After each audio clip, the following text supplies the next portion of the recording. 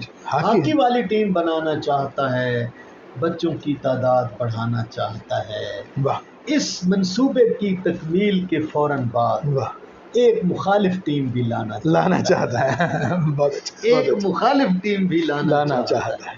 اسے مسٹر خوشی کیسے جگائے، اداسی بال کھولے سو رہی.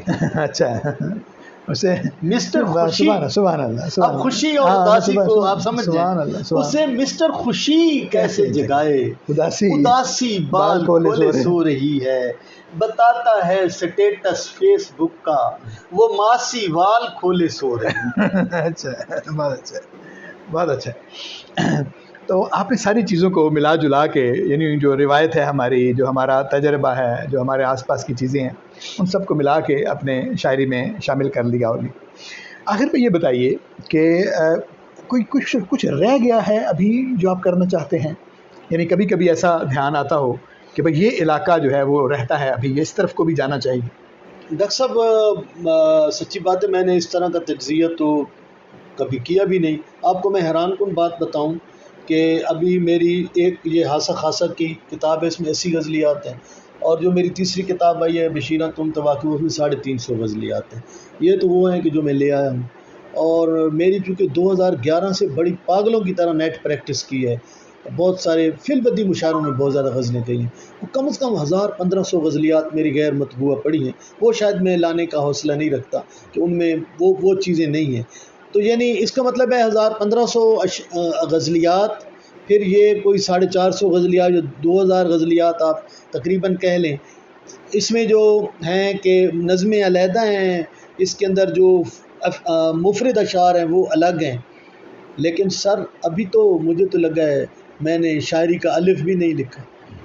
بہت سارے موضوعات پڑھے ہیں ڈاکٹر صاحب. اور پھر ہماری جو خاص طور پر یہ جو جس زمانے میں آپ اور ہم اس میں سانس لے رہے ہیں، یہاں تو روزانہ آپ کے سامنے کتنے موضوعات آ جاتے ہیں. میں ایک کالج پرنسپل کی حیثیت سے لوگوں کا رویہ، اپنے متعلقین کا رویہ یا منفی رویہ جب دیکھتا ہوں تو میرے بہت سارا نالج بڑھتا ہے، اور میں کہتا ہوں کہ میں نے تو یہ چیز نظم ہی نہیں کی. تو بہت سارے پہلو ہیں، روزانہ پتہ چلتا ہے کہ یہ بھی نہیں لکھا، یہ بھی نہیں لکھا، یہ بھی نہیں لکھا. ڈاکٹر صاحب میں نے تو کچھ بھی نہیں لکھا، میں نہیں سمجھتا میں نے کچھ لکھا ہے. لٹرلی یہ کوئی محض کہنے کی حد تک نہیں ہے.